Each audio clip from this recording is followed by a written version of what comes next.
we'll get started with our primary teaching for today. Let's start by reading. Let's start by going to Genesis, and the teaching today will be an empowerment, as I mentioned. It will the knowledge provided will help you understand God more. It will help you understand your lives more, and it will help you understand how to navigate certain things in your life so that you are not deceived. Deception lies heavy upon people. Deception lies heavy upon people. But the nature of deception is that it doesn't come in a way that you can identify, which is which is why someone ends up being deceived. If it comes in a way that you know, you'll obviously know it. Means deception comes in a way that you can't see and you don't always know. But Genesis 1, where everything begins, it says, in the beginning, in the beginning, God created the heaven and the earth was without form and void, and darkness was upon the face of the deep. And the Spirit of God moved upon the face of the waters, and God said, let there be light, and there was light. And God saw the light, that it was good, and God divided the light from the darkness. And God said, let there be light, and there was light. There's something that we see at this juncture. This is the time where this dispensation of the earth is coming into place. In fact, the earth is being recreated, in other words, at this time. But the first thing that God says is, let there be light. Before let there be man, before let us create man in our image, let there be light, and there was light. You have to always read with intelligence, as we know. Why did God say, let there be light? And then later on it says, I believe in 1 John, it says, God is light. God is light. So understand this. God is an infinite and eternal being. As human beings do not have the brain power or enough of a mind and capacity of mind to even begin to understand Him and to begin to understand the vastness of His being and His nature. So God is an infinite being, but we don't have the capacity or ability to even begin to understand. So know this, God has infinite dimensions in Him, which is the only way that He can be God. But also know this, not all of them have been manifested even now. Meaning that there are many dimensions in God, within God, that even till today, no angel, no demon, no man, no spirit has seen. It is only the ones within the creature, within the being called God, who know this. And it's just one God. But God now, when He creates His creations for a purpose. And after He creates His creations for a purpose, He reveals Himself to His creation. And the way He reveals Himself is through different dimensions. So when we look at the history of this dispensation, we see the old fathers whose knowledge upon which we stand, they didn't know everything about God. You know way more than Abraham did. You know way more than Job did. You know way more than Moses did about God. It's not even close. You know way more than a lot of these guys. But the way He reveals Himself is through a certain dimension, and every situation reveals a certain dimension. This is why if someone is a believer and just wants to live a blessed life, there's no way for them to go to know God deeper than what they already know. Because God reveals Himself in a certain place, in a certain situation. Now, each dimension through which God reveals Himself has a nature. And the dimension, the nature carried in that dimension that's revealed to you by God reveals to you the nature of God, not the entirety of God, but you start to understand the nature of God. So this is why God, he's very confident in saying that the dimensions of the Godhead are apparent in creation. The Bible, in fact, says, even the invisible things of Him are seen in that which has been made. So that is why there's no excuse for people to say there's no God, meaning everything, even something, even the invisible parts of God should be apparent to you when you look at a dimension of nature. But in this time and age, in the modern age, we are the degree of dumbness in mankind increases day by day. The degree of blindness increases day by day. But God says, for the invisible things of Him, Romans chapter number 1, verse 20, for the invisible things of Him from the creation of the world are clearly seen. The invisible things are clearly seen, being understood by the things that are made. Even His eternal power and Godhead, meaning even the Father, the Son, and the Spirit are clearly seen in anything that has been made, so that they are without excuse. So now, when it comes to the different classes of beings, God chooses to reveal Himself in different ways. And He chooses to reveal the different parts of Him or the different dimensions of His nature in different ways. So, what that means is, if you are a creature created by God, understand that when He chooses a dimension of Himself to reveal to a certain class of creation, God also uses that same dimension to reveal His ways. Write it down. It's not just God, but He also shows His ways through that dimension. I don't know if you're catching me. So now the people are dumb and don't know God and going far from God is because they don't understand that God, there's a way by which He reveals Himself. And you don't pick the way God should reveal Himself. For a certain class of creation, He picks a certain dimension and He says, this is the one by which you will know me, but this is the one by which you will know various things about me and the ways of my workings. So now, if this is true, if you want to know God very well, and if you want to not just know God, but also know His ways, you have to isolate the dimension that has been given to your class of creation and deep dive into that to understand God.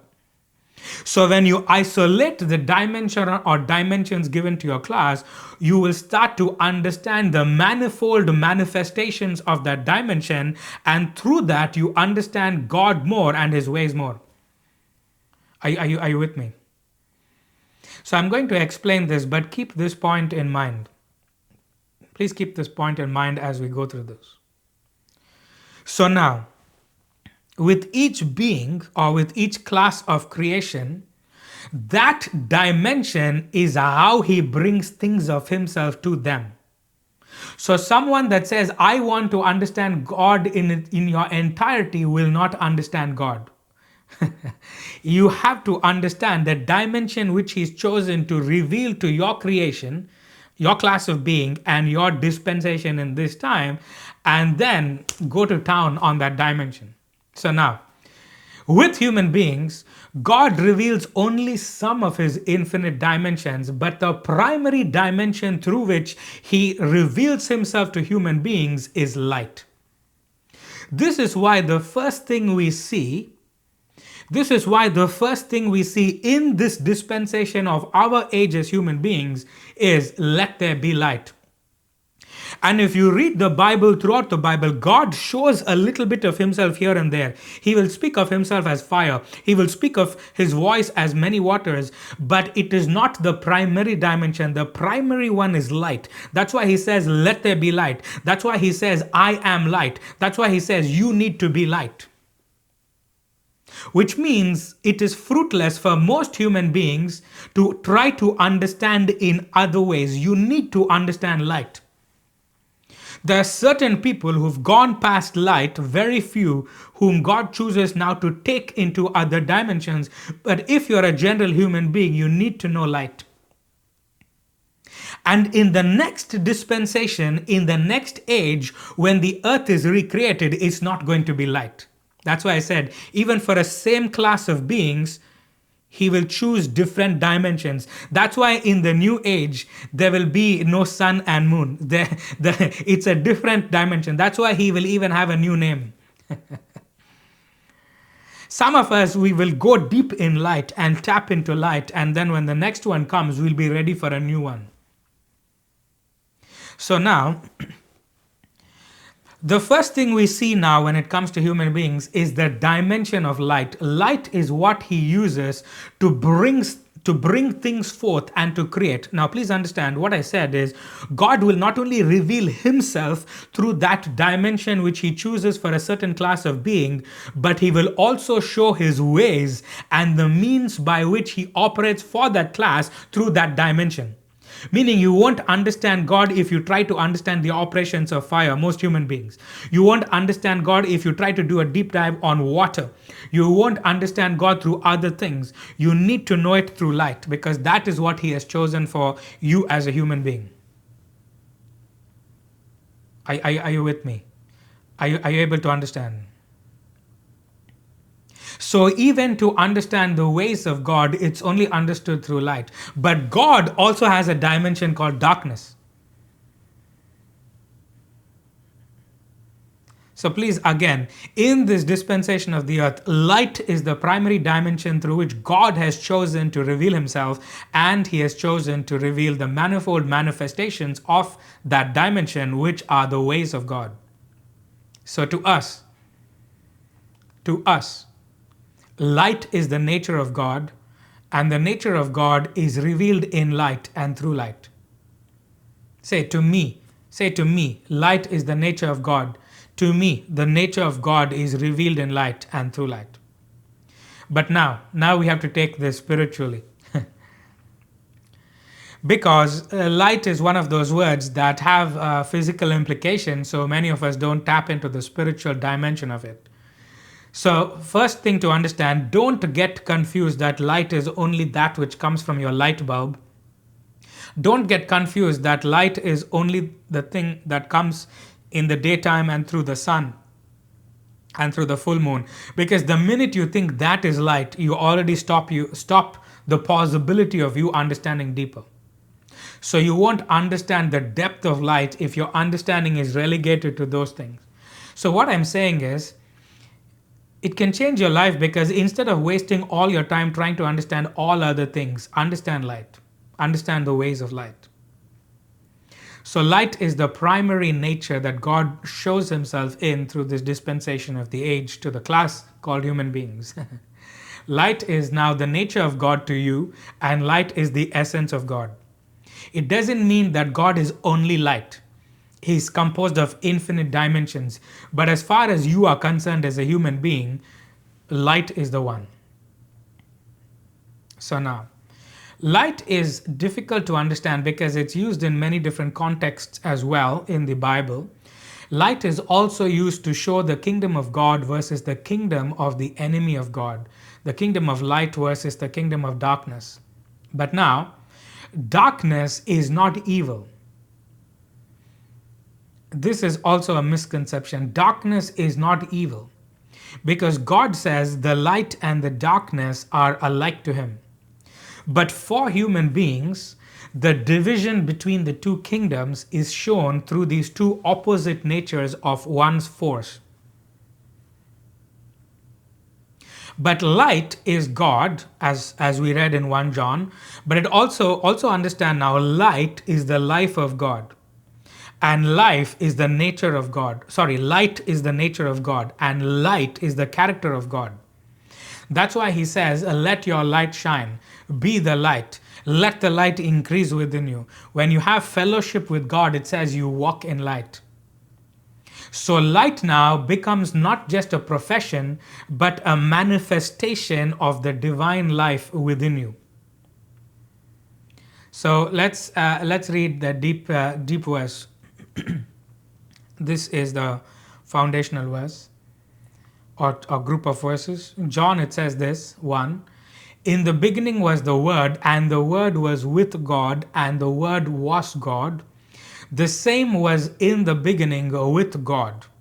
All things were made by him, and without him nothing was not anything made that was made.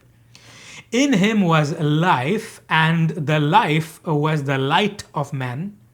And the light shineth in darkness, and the darkness comprehended it not. There was a man sent from God whose name was John. The same came for a witness, to bear witness of the light, so that all men through him might believe. He was not that light, but was sent to bear witness of that light. That was the true light which lighteth every man that cometh into the world. Now, understand this. I also said the primary dimension that God uses will also have different manifestations, and God will show his manifold ways through that one medium. Which means the different functions of God are also revealed through the primary dimension through which God has chosen to reveal himself. Meaning, light has different functions, and understanding the different functions of God is very important because it helps you to understand the operations of God. Why is this important? Because believers are crying because they don't understand the ways of God, but they're trying to understand the ways of God outside of the primary means through which God has himself chosen to reveal himself. So light has different functions. One of the functions is, we already saw, it's for creation. So if you want to engage in creation, you need to comprehend light very well. If you want to engage in working of miracles, you need to understand light. And then light is for illumination, meaning knowledge comes through light. Knowledge comes through light. Now some of this will seem just high level to you, but I said the reason is you need to get away from the understanding that light is just from your light bulb or from the sun. So light is for illumination. So we see in Ephesians, Paul prays that the God of our Lord Jesus Christ, the Father of glory, may give unto you the spirit of wisdom and revelation in the knowledge of him, the eyes of your understanding being enlightened, that ye may know what is the hope of this calling, and what the riches of the glory of the inheritance are in the saints. So it's through enlightenment, it's through light. So illumination is through knowledge, and illumination is through revelation. And one of the functions of light is creation, as I said, we saw in Genesis. So light has many functions. Another function of light is a function of direction, meaning if you need direction which way to go, it's not that you call upon God just in general. You call upon God, but you understand that it is in the dimension of light that God reveals his pathway to you. What I'm saying is deeper than you think, but it's hard to conceptualize. It's just conceptual at this point. But if you can deep dive into this, your life will change. That's why it says in Psalm 100 and chapter number 199, verse 105, it says, "Thy word is a lamp unto thy feet and a light unto my path." Meaning, when you are crying out for direction, when you are crying out, God, which is the path I need to go through? Yes, God answers, but the reason why believers don't access or understand the ways of God and receive directions is you need to understand his way is through light.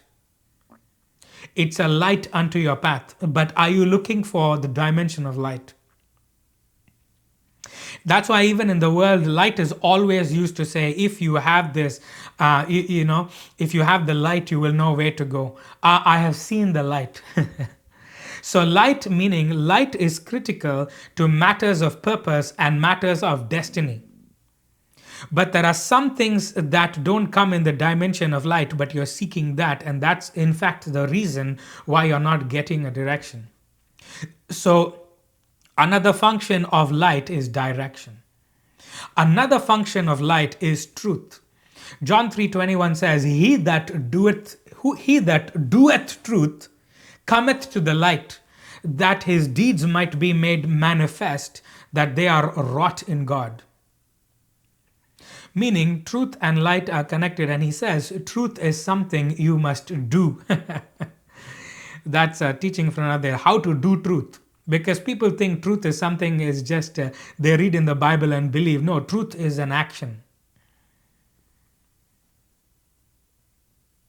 So this misconception or the lack of understanding has caused us not to understand God, but it's caused us to try to understand God in the wrong way. So now, for example, people think that fire is to burn, because in the natural, fire is used to burn things.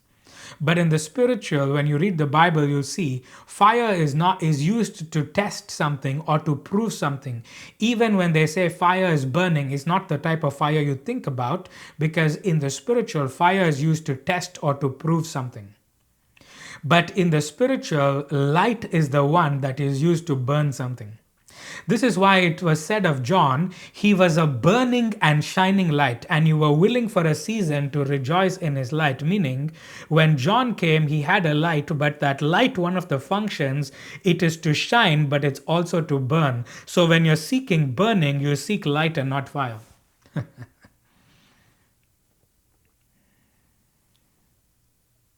Believers are supposed now to deal in light and shine in light, but why is the world dark?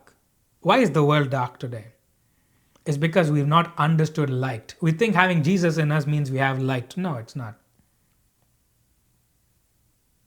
Just look at the world. How many Christians are there, and why is the world in the in the toilet?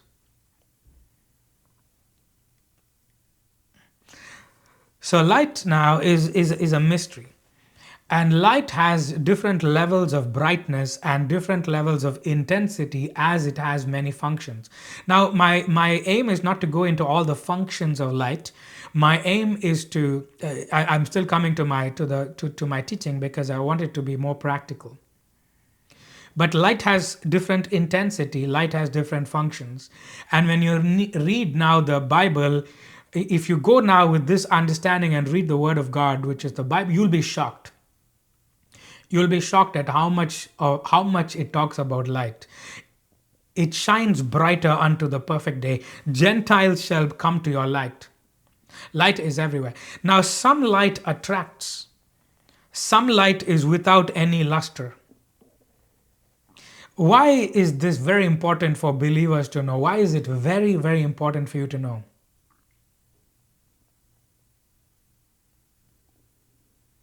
Because most people only think light and darkness. God is light and there's something else called darkness. So they think it's easy to say, this is light and this is darkness. And that is precisely the reason why believers struggle and fail and keep falling and keep failing and suffer and get raped by Satan. Is because of the lack of understanding of light. Because what most believers think is they think light is of God, and what is darkness is of Satan. What is light is of God, and what is of darkness is of Satan. Is this true? Is this true that most believers think this way? You'll understand it's true. Which, in a sense, it's true, but it's not entirely. There's something now we read in the passage of John that I read, that we read many times, but we just move past it and gloss over it because that passage is familiar, but there's something there that we miss that is critical to our understanding of this topic. I need to activate a shift in mindsets today, because the shift in the mindset that could possibly come today, hopefully, is the key that will make you effective in your own life to understand the ways of God, to understand God, but it will make you very effective against the operations of the kingdom of Satan. But it's very subtle, because it's easy to catch conceptually, but hard to operate with it in a practical reality, and I'll explain why. And this is the reason why believers struggle. But there's too much wool pulled over people's eyes. So I need to make you understand now, to recap before we jump into the topic. God reveals himself to different ways with different classes of people in different dispensations, even for that class. For us in this dispensation, it is light, meaning light is the way we understand God, not just God, but also the ways of God. And I said most people have a very simplistic understanding from Sunday school to say there's light and there's darkness. And people have been taught to believe that what is of light is of God and what is of darkness is of Satan.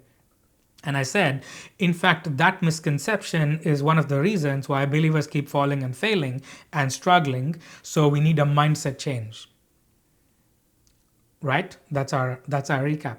So let me go to the physical world to help you understand better and to lay a foundation for what I'm trying to say and to show you something very critical. All of you now, all of you have lights in your houses. Physical lights. Some of you, most of you, I see you today, you have them on. They're on. I can see the light. It's on because of where you are physically. It may require light, and also due to the time of day or night that you're listening to from different parts of the world.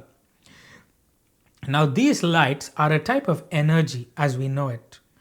But how does that light activate? What we call electricity is what is used to create light. Now, electricity being used to create light, that creation of light can be done through many different methods. One way is through heat. Electricity can come and heat something to a point where it starts to glow. Once it starts to glow, it causes the light to appear. Another way it is used to excite certain gases, and once those gases are excited, they emit radiation, and that radiation produces what we call visible light. Right? So there's many different ways by which certain energy is used to create light. Now listen to this. The way electricity comes or flows is established. And the way that electricity comes or flows is different in different countries. So power companies are established in different companies. They send a signal. The power companies provide a certain signal, and it's a specific frequency. So for example, in the United States where I am, that is 60 hertz. In most of the rest of the world, like Europe, Asia, and Australia, someone just listen. Just listen. I know you know the verses, but just listen to what I'm saying. So different parts of the world, it works differently. So in other parts of the world, it's 50 hertz. So it's different frequencies in different parts of the world, but it comes through the power companies that have established a certain standard by which to provide electricity, which is an energy which produces light ultimately. So in fact, if those who travel internationally should, once you gain all this spiritual knowledge, start to observe how different countries are. When I travel internationally, even the ground will be different. Even the air will be different. If you're spiritual now, you should observe. So now, there's a flow of energy called electricity, and this is the source of what powers the light. Please get this point very clearly. And now, this is based on a specific predefined frequency, which is a clean signal. The company calls it, this is a clean signal. That is when things flow smoothly in your house and lights are on point and there's no problem.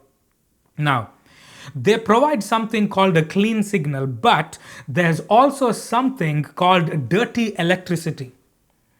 So this dirty electricity is electricity which has been corrupted or which has been transformed in some way. So what is the manifestation of dirty electricity?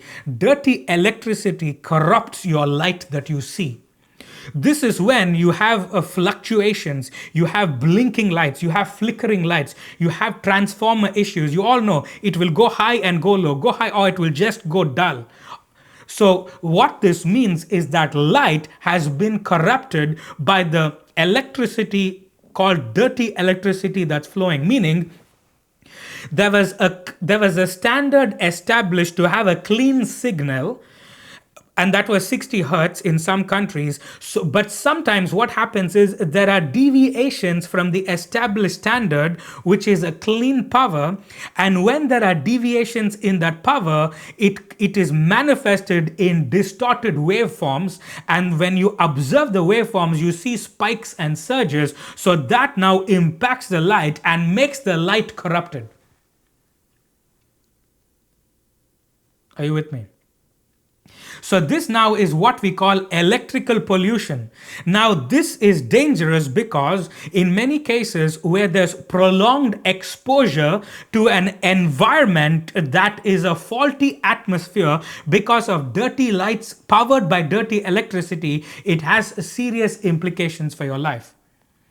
So just to go a little further, all of this comes through the wiring, but this wiring can conduct other electrical signals and other electromagnetic frequencies, what we call EMF. Now, these other ones are the ones that mess up with the clean electricity provided from the power source, which is the power company, and it makes it corrupted. So now this is sent into the buildings and the surrounding buildings, and as a result it causes harmful radiation, but you don't know because you still are seeing light. But what this does in people, it causes leukemia, it causes cancers, it causes childhood developmental problems, disorders, and all of this. And now we've come to a place where we have so many devices of different types that work in different ways. We are caught in a place where this has become common to everybody. Depression, infertility, Alzheimer's, heart disease, all of this has become very common. There's more uptick, but people don't understand it's the atmosphere, it's dirty. It's corrupted. The light has been corrupted. And when the light is corrupted, the atmosphere is corrupted and you don't know it. So many times even AC has to be connected to DC, alternate to direct connect. And in that process, it gets corrupted and the corruption gets passed on. So there are many other ways. It's not a science class. But now understand that there is unhealthy electricity, there's corrupted electricity, there's dirty electricity, which makes the light that shines upon you also corrupt, but you do not know it because you think light is good and light is still there, but now you end up dying. Now this is in the physical realm. But please, I needed to explain to you the possibility that light can be dirty. So now understand this. When this happens, human beings are fooled because they look at the light and they think it's okay. But if you look at the effect on light, which is caused by the things under the surface, which is dirty electricity, you will understand that light may still exist. Light may still manifest, but it is corrupted. My teaching today is called The Corruption of Light. My teaching today is called The Corruption of Light. This is going to be a deep teaching. It's going to be a very deep teaching, and it is going to open your eyes to something that is so powerful. And it's the reason why God is not able to do things in the world, but why the enemy is powerful and victorious many times. So now, again, going back to the physical, and we're talking about the electricity and dirty light, sometimes people may even be able to observe it. But what happens is people get used to it and they don't think about it twice. I went once to my friend's house back in the day, and I was actually staying with him for a couple of days because we were good friends. I was spending the weekend or something like that. And I went to turn the light on, and I hit the electricity. I hit the switch, and I got a shock, and I pulled back and I fell down. And he came and he started laughing. What happened? I said, what are you asking about? What is wrong with your house? I got a shock just by, he started laughing and said, no, that's the way it is. What happened is he got used to that every day. So many people will see the light is dirty, will see the light that's flickering, will see the light that's dim, but they say, no, this is how it is. And they got used to living in that corrupted light. This is the reason why believers fall to the traps of Satan, because like many things, your understanding is from Sunday school. You think Satan and the kingdom that is against God will come in darkness. So Christians and believers are looking for darkness to say this is evil because this is darkness and this is not the light. But we have a problem here. Let me show you the problem, which is very subtle. The problem with this thinking is when we read the Bible, Satan never positions himself as an opposer to God. It's the Sunday school that has told you that Satan opposes God. Satan never positions himself as an opposer. He positions himself as an alternate. This is where it's subtle and people miss it. So Christians are struggling. Believers are being defeated because they have been trained to look for darkness, to say darkness is evil and that is darkness. But they fall into the trap because Satan doesn't position himself as darkness. He's not an opposer. He's an alternate. From the beginning to the end, when you read and throw the nonsense thinking from Sunday school out, you'll understand, I will be like God.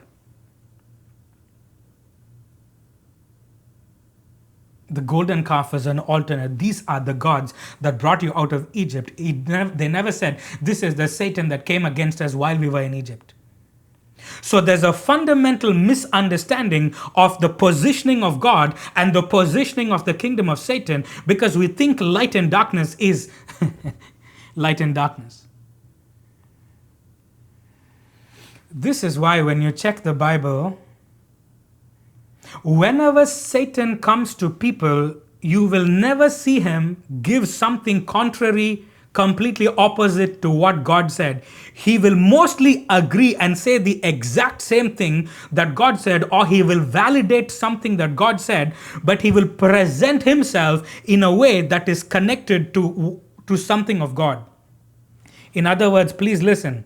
Satan does not come in darkness. Satan comes in light. But now we have an issue, and this is why believers don't progress beyond this point, because they will say, how can he be light and how can God also be light? And at that point, conceptually, fundamentally, practically, there's no way to go beyond it. But what they didn't understand is there is a possibility for there to be two lights, but not both the lights are clean, not both the lights are legitimate, not both the lights are pure, but both are light. And one is corrupted.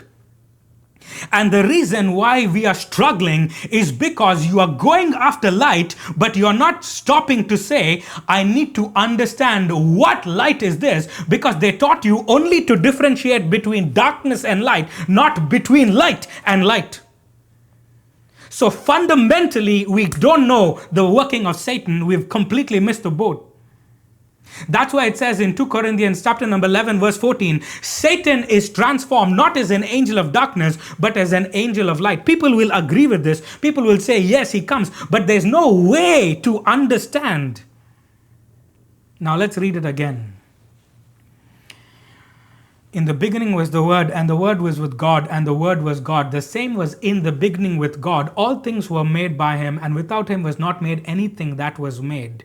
In him was life, and that light was the light of men, and the light shineth in darkness, and the darkness comprehended it not. There was a man sent from God, whose name was John. The same came for a witness, to bear witness of the light, that through him all men might believe. Now, he was not that light. He was sent to bear witness of that light. This is where we have missed it. Understand. Listen carefully.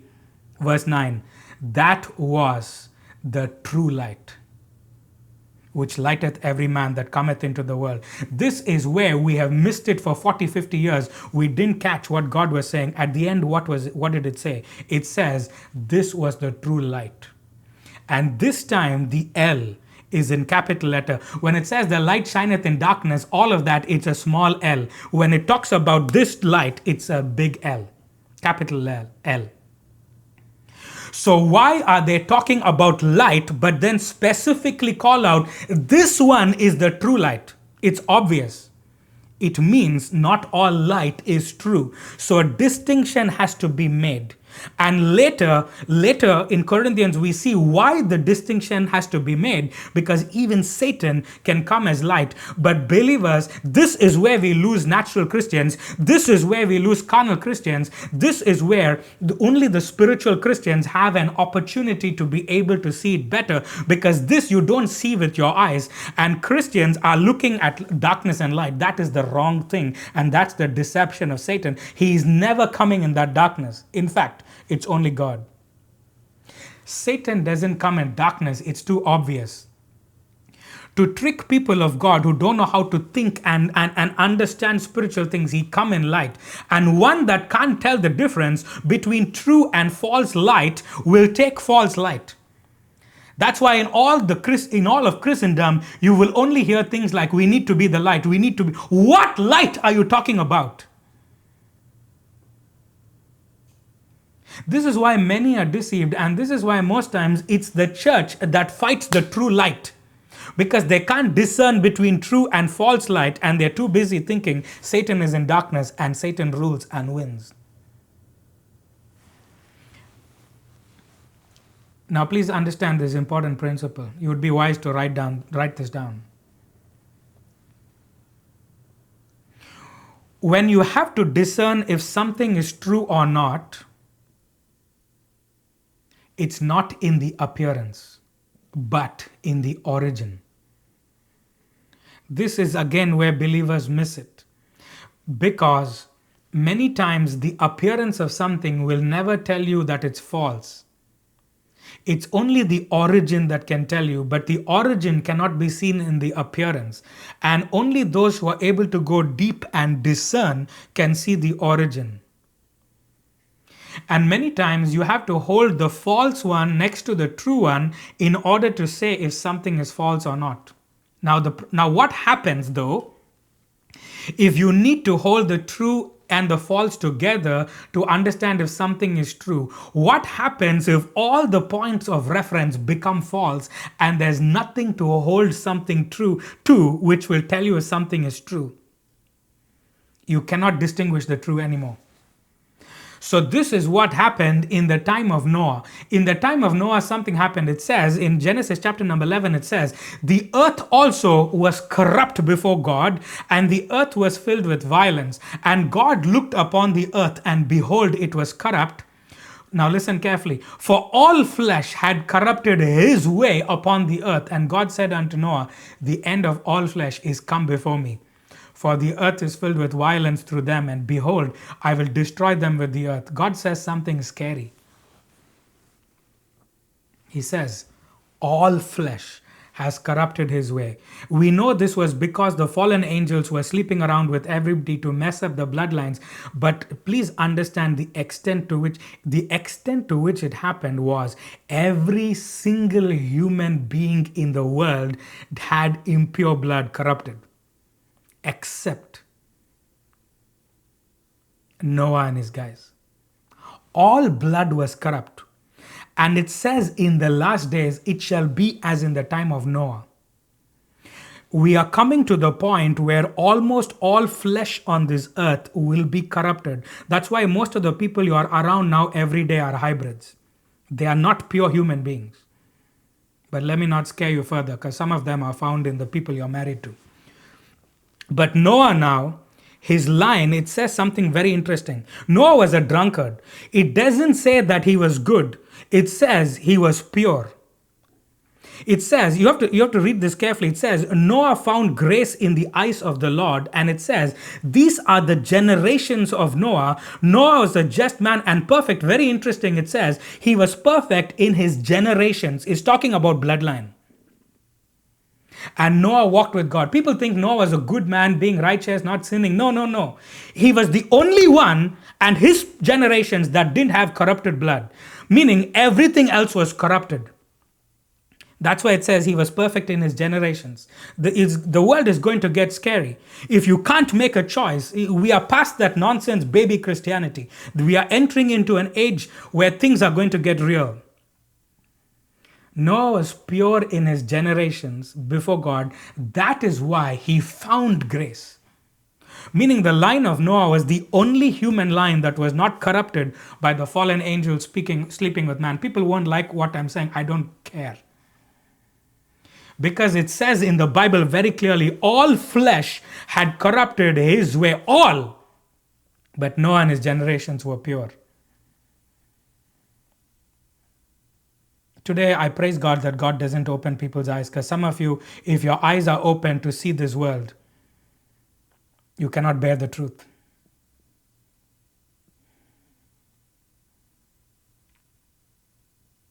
Be careful whom you engage with. What I'm trying to say is difficult to understand corruption when everything is corrupted and you don't have a point of reference to point to the pure.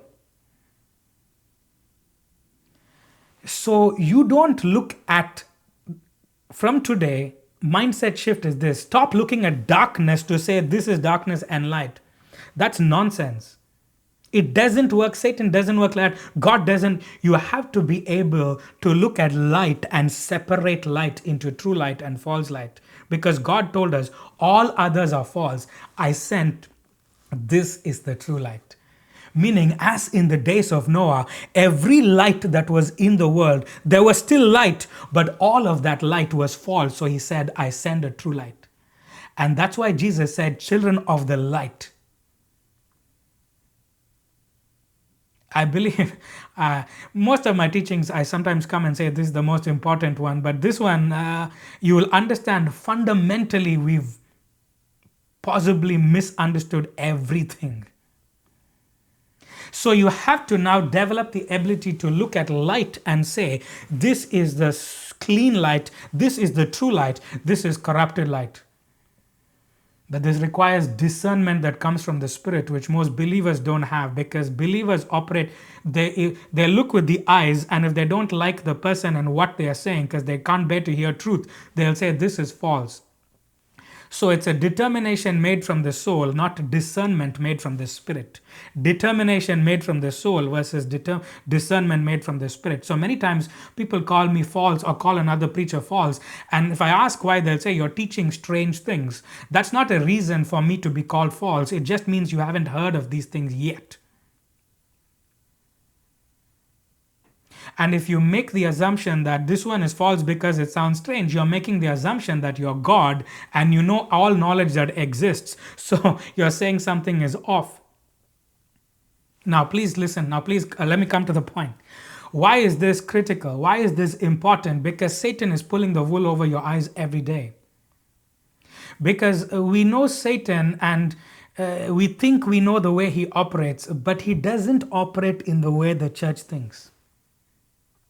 Satan doesn't operate as an opposer. Satan always operates like God because he wanted to be like God. He is extremely clever. He is extremely intelligent. And some battles I have been weary because people don't see the deception of Satan.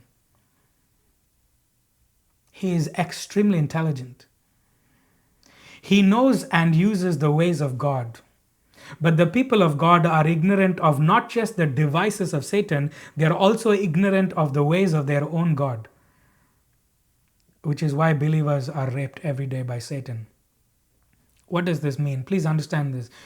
You should know by now that spiritual things are often the opposite of how they might appear in the physical, right? By now you should know this. So understand this. The kingdom of darkness comes in light. But God hides himself in thick darkness because he is the light. So light wraps in darkness and darkness comes in light. You see the difference? God says, I cover myself with thick darkness because he is the light and light can only be found in darkness. On the other side, the kingdom of darkness does not come in darkness, but it comes in light. And you know who we have to thank? Let me break it down. Why is this? Because the Lord of that kingdom that is against God now was once a being of light and he still is. So he knows light and darkness very well. And as I said, he is extremely intelligent. So when he wanted to deal with humans and deceive humans, he didn't come like a fool. He checked the strategy of God to the class of beings in this realm, and he knew that God always manifests himself in a primary dimension. So he saw when it came to humans that God was manifesting himself in light, and it worked very well for him because light was his domain in the past. He was a seraphim in a cherub, and he dealt with the realm of light. So now, his aim is to deceive you. So he has to know how God reveals himself to deceive, because he doesn't set himself up as an opposer but as an alternate. So to know how to deceive you, he doesn't try to understand all the dimensions that exist in God. He only needs to know the dimension by which God has chosen to reveal the entirety of God to this class of being, which is light.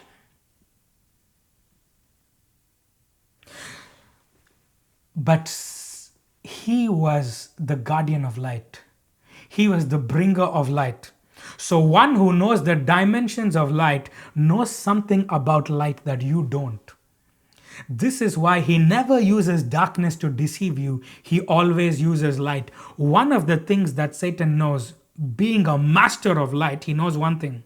He knows that light can be corrupted, and it will still appear as light, and people can get fooled. Why is this? Because he was the means by which the light of God was manifest in heaven. He knew how light enters, how it passes through something, what keeps it pure and clean, and what can corrupt it. Just like a master of electricity can know the pure electricity, what can corrupt electricity, and what can pass through the wires to power the light that may still be a light but is now corrupted. The study of light is a dangerous body of knowledge, not just as the study, but also the practice of it.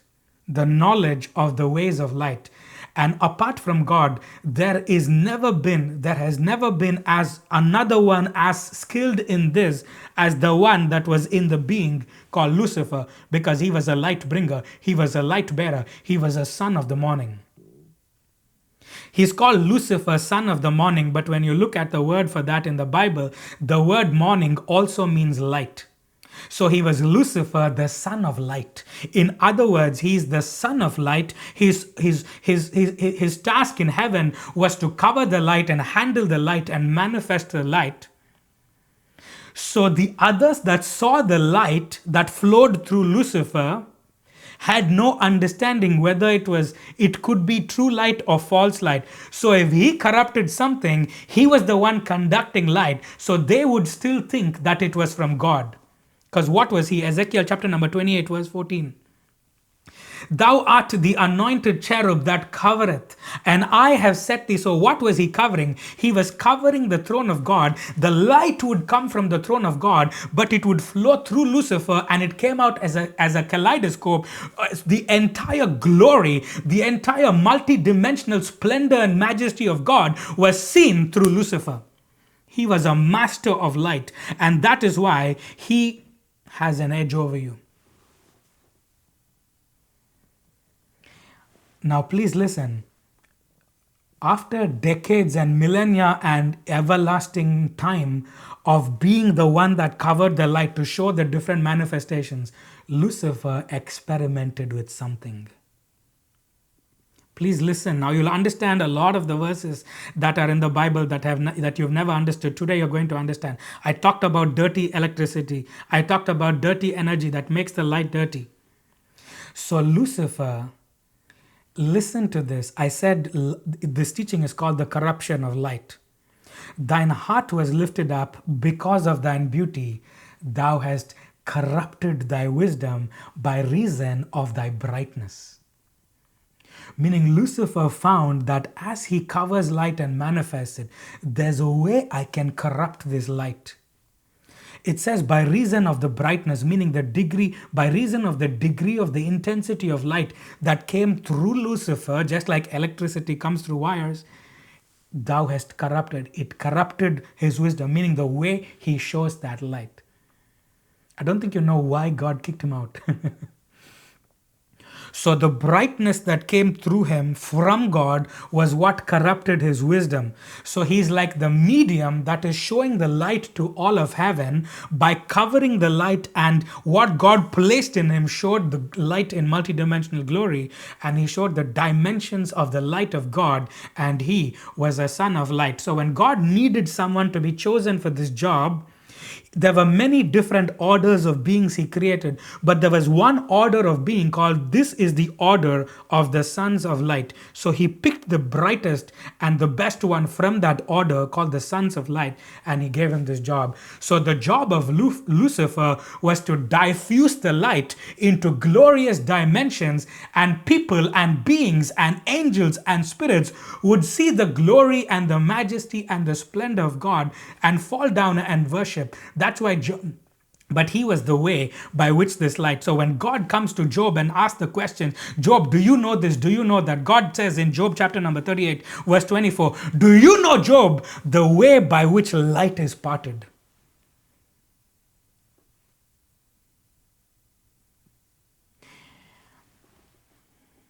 Lucifer was the way by which light was parted. And when the brightness corrupted his wisdom, it corrupted what was coming, but everybody there was worshipping corrupted light. This is why it became serious.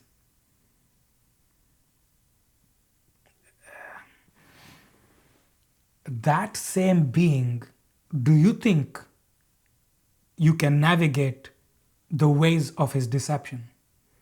You have to know something about Satan. I'm only talking about Satan. There are many beings in the kingdom of darkness. In my small group, I taught about the other beings. We think it's only Satan. No, there are many, many other beings that are very powerful. But as far as Satan is concerned, Satan deals with deception. So he first studies the nature of deception and understands the nuances. Then he understood the dimension by which God is choosing to reveal himself in this to this creature. And he knows, this is my sweet spot. This is why Satan was elevated among all the kingdom. There's a whore called mystery, called Babylon, who's very powerful. There's a being called wicked.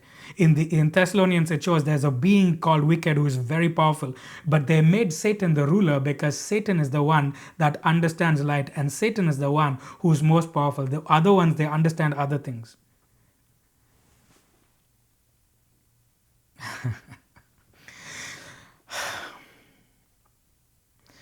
Deception.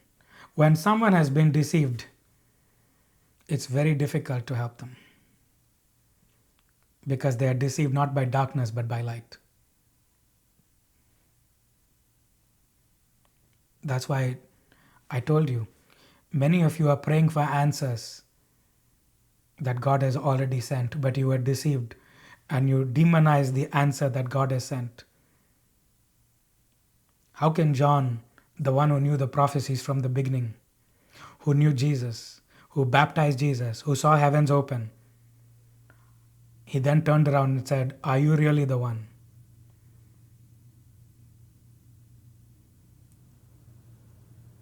Your answer you have demonized and spat on and rejected because light has deceived you. So Satan understands deception very well. That's why he understands the nuances of deception and how to use light in deception. For example, deception always includes something that is true. So you can look at Genesis. In Genesis 3 verse 4, it says, the serpent, listen very carefully, the serpent said to the woman, you shall not surely die.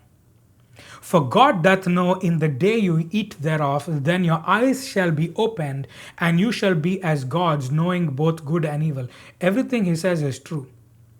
In verse 22 of chapter number 3, it says, the Lord God says, behold, man is become as one of us to know good and evil. Satan said, God knows you shall be as gods, knowing good and evil.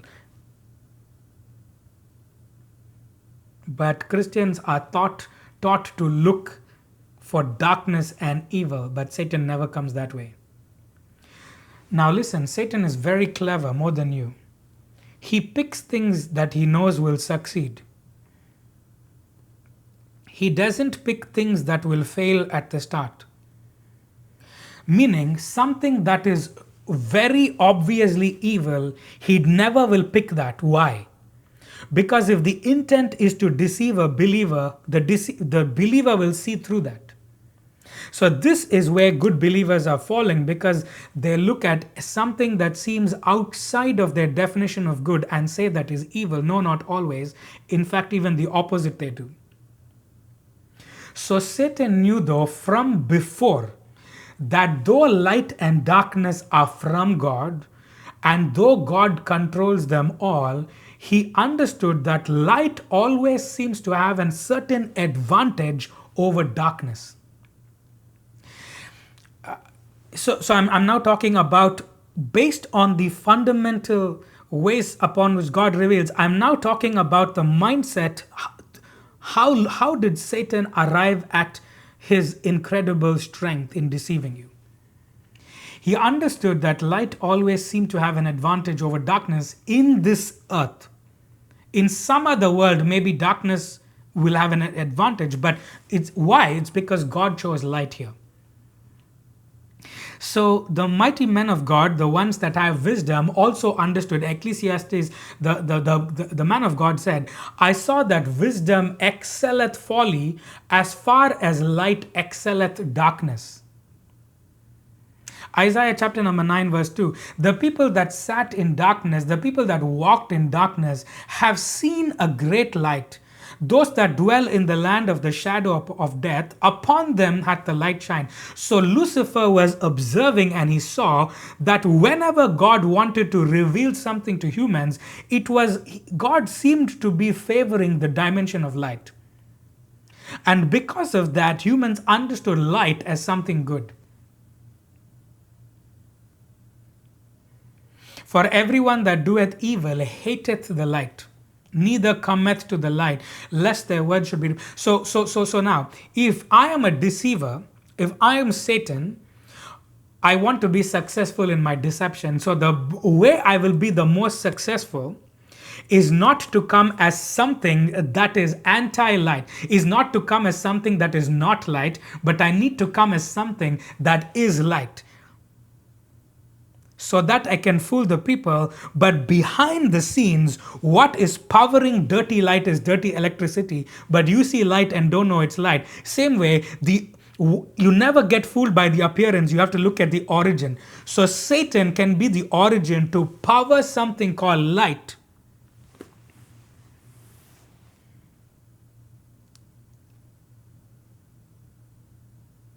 Remember, Satan always wanted to be like God. He never wanted to be something completely opposite. He is not an opposer, he's an alternate.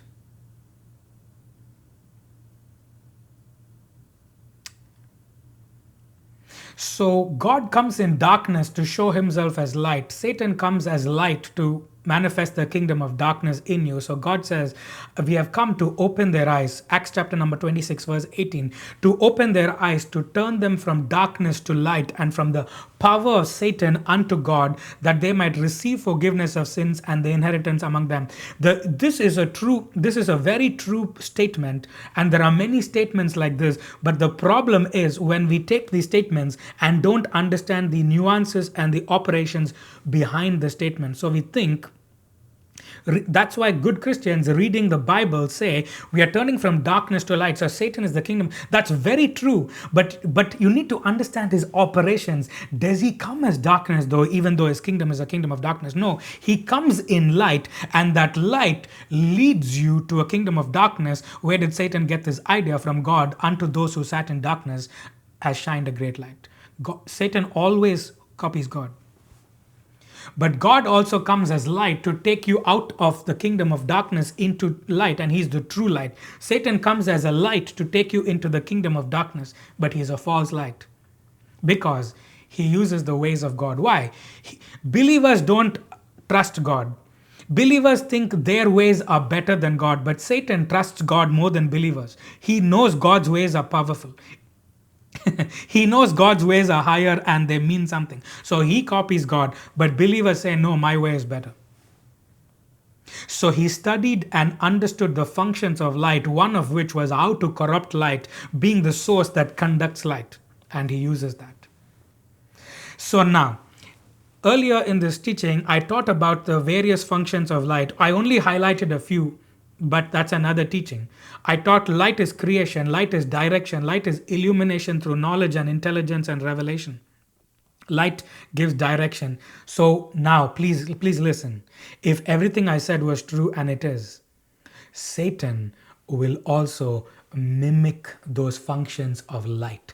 This is where it gets dangerous to a believer, because they are following light thinking they are receiving direction from God.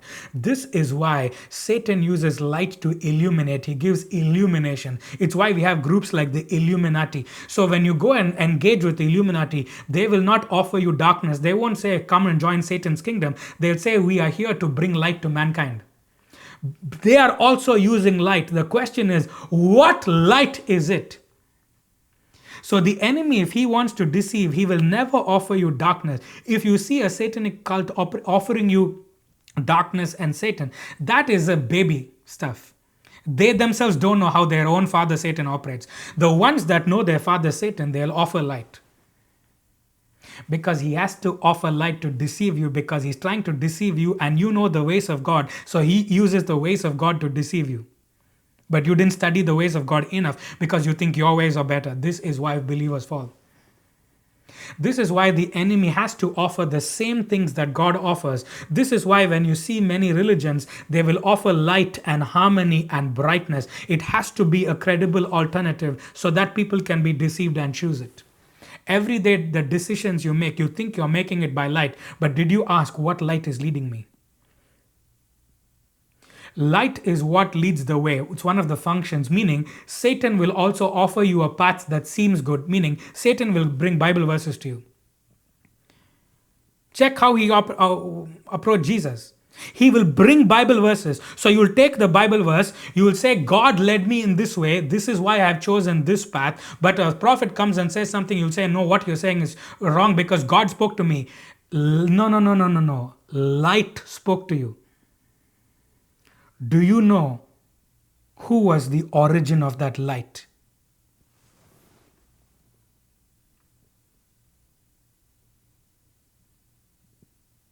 So someone who knows God can get fooled by what seems like light. But if you know your God, you won't get fooled. That's why I say with spiritual things, never look at what you see, look what's behind it. What light is it? Do you have the discernment to perceive? So many believers end up in a bad place and they cry and they say, how can this be the path? God is the one that showed it to me. I even got the verse from the Bible. Please understand, Satan is the God of this world and Satan operates in light. To be superior now, you have to not be of light. You have to be of the true light. So when you carry the true light, the ones of darkness will come to put it out, but they can't put it out, so they'll try to cover it or try to threaten it. That's why Jesus faced the opposition the way he did, and when he faced that, he would retreat to another place. When your light increases, and when God sends you to do something, watch out, because if you're walking and operating in anointing and power, the enemy and his kingdom will make sure they drive you out, but they will drive you out not by darkness, but they'll drive you out by light. That's why most opposition I get is from churches. Because the true light, what it does is, it will not just expose the darkness, but it will also expose the false light. So there's a deeper truth that underpins it. So let me show this. Why does light get corrupted? All things are by God and from God and for God. Romans chapter number 11 verse 36, it says, for of him and through him and to him are all things. So meaning everything is ultimately from God. But understand this. This is the key. Though God is not corrupted and cannot be corrupted, anything that is created or proceeds from God can be corrupted. The creator cannot be corrupted, but creation can be corrupted. Let me explain.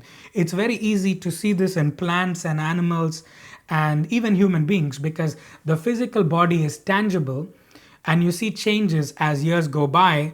But after you die, you see what the Bible calls corruption of the body. But other beings, so that's an easy way to see it, but understand that other beings are also corruptible even though they don't have a body like yours, meaning angels can also be corrupted. So, we talked about the old man and how difficult it is to put that off and kill it. Why? It's because that old one is corrupted. Ephesians 4:22, that you put off concerning the former conversations the old man which is corrupt. So the old man can be corrupt. Then we see the mind can be corrupted. 1 Timothy 6:5 it says, perverse disputings of men of corrupt minds. So man can be corrupted, animals can be corrupted, the world can be corrupted, minds can be corrupted, communication can be corrupted. Ephesians 4:29, let no corrupt communication come out of your mouth. Riches can be corrupted. James chapter number 5 verse 2. Your riches are corrupted and your garments are moth eaten. That's why it says lay up in heaven. So meaning you can be a person that deals with a lot of things and walk in the spirit, but your riches can be corrupted, meaning there's still a part of you that's corrupted. What I'm trying to say is anything from God that's created can be corrupted in all areas. And now listen, not all that has been corrupted can be redeemed. That's why you have to kill the old man. There's no redemption.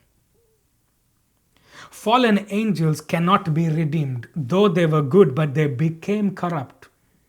So, not everything created that's become corrupt can be redeemed. But the things that can be redeemed, the way for them to be redeemed, something that's corrupted cannot be redeemed by something that can be corrupted. It has to be redeemed by something that doesn't have the ability to be corrupted. That's why Jesus' blood was had to be given. 1 Peter 1:18, for as much as you know that you are not redeemed with corruptible things. Let me repeat the truth again. When something is corrupted,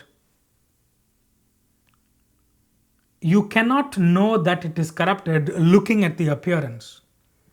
You have to have the capacity to go deeper and look at the origin. That's why all the people were seeing the light that Lucifer was releasing as corrupt. They didn't know. But God checked his heart. But the heart is not visible. So you have to see the origin. This is the key. And this is not possible with a natural mind. That's why Paul places so much importance on the fact that if you want to understand things of God and the devices of Satan, you have to be a spiritual person. Much harm has come in the church because natural people are judging spiritual things. Too many times have I seen someone with no spirituality in them judging a preacher and they don't like the way they're presenting. And they say, God has given me discernment. You not liking something with your mind and emotions doesn't mean discernment. Spirits have to be judged with spirits.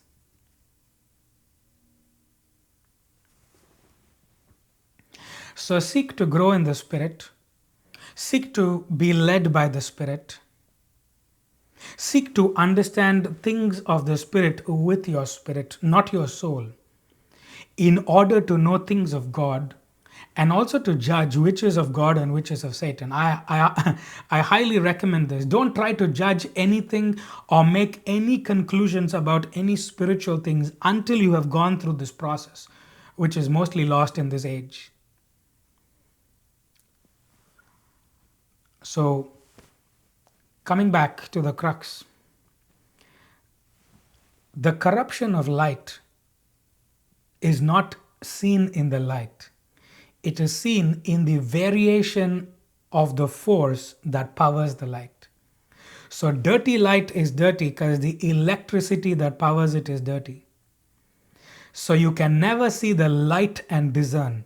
You have to see the force powering the manifestation. So as a believer, don't see something on the surface, and if it doesn't agree with your predefined notions or something that you think is of God, you call it false.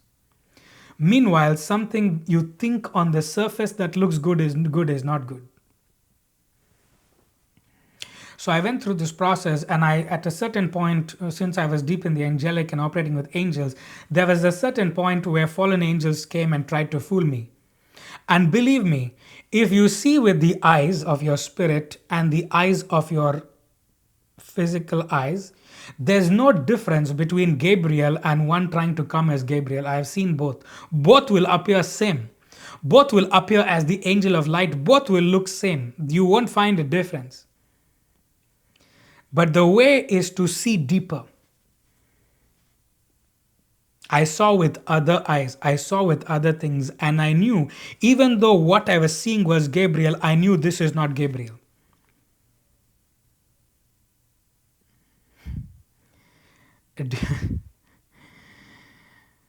Some voice just speaks to you some verse and says, do this, and you just do it, and then say, God gave me the verse.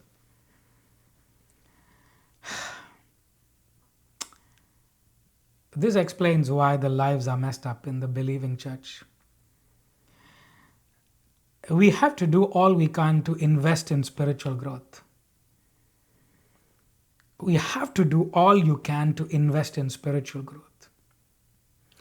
Only the ones that can see spiritually and have spiritual maturity can judge spiritually. If you use your mind or your emotions, you are wrong right from the start. And Satan knows that, so he'll make you he'll make you discern with your mind and emotions. Be secure in God. Be led by the Holy Spirit. Desire to do the will of the Father. Die to the flesh. Be not ignorant of the devices of Satan. This is all I can leave you with. For those who want to do something for God, let me say it again. Be secure in God. Be led by the Holy Spirit. Desire to do the will of the Father. Die to the flesh. Be not ignorant of the devices of Satan. These 5 things I've taught on extensively. But these 5 things can take a lifetime and still not be taken. It's time to do something for God. It's time to choose intelligence over zeal. It's time to choose power. It's time to choose the true light. So please, let this take you deeper. Don't just seek to be the light, because Satan is also light. Be the true light that exposes the false one, and let the true light of God remove all variations and spikes and surges in you, and be sure and pure to be led in the paths of God. I'll leave you with a verse that you've read many times. See, when I read these and when I tie all these things together and when I show all these verses that talk about the true light and the corruption and all of that, you'll understand that the fathers knew all of these things. So the apostle knew this truth, that there's a true light and there's a false light.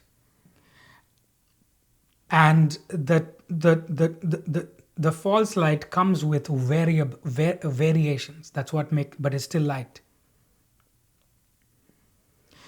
So I give this about the true light and false light, what he knew, and may you receive it. He says this. It's a man called James. Do not err, my beloved brethren.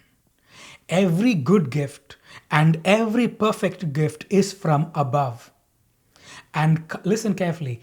Every good gift and perfect gift is from above, which cometh down from the Father of lights, with whom there is no variation, neither the shadow of turning.